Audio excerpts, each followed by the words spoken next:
أعوذ بالله من الشيطان الرجيم. بسم الله الرحمن الرحيم.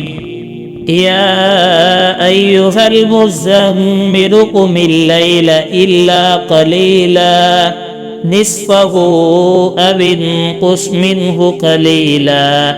أو زد عليه ورتل القرآن ترتيلا إنا سنلقي عليك قولا ثقيلا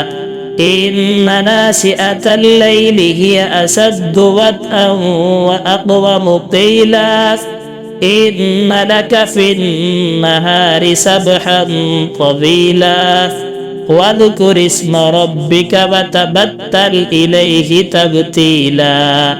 رب المشرق والمغرب لا إله إلا هو فاتخذه وكيلا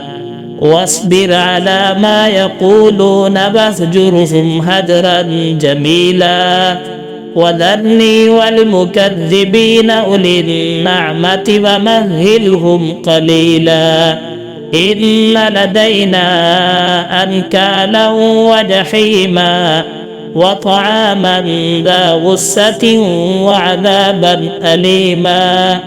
يوم ترجف الأرض والجبال وكانت الجبال كثيبا مهيلا إنا أرسلنا إليكم رسولا شاهدا عليكم كما أرسلنا إلى فرعون رسولا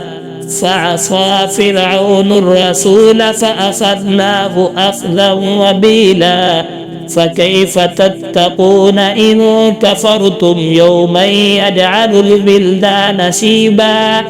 السماء منفطر به كان بعده مفعولا إن هذه تذكرة فمن شاء اتخذ إلى ربه سبيلا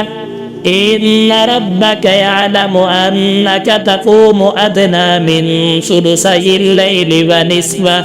ونصفه وثلثه وطائفة من الذين معك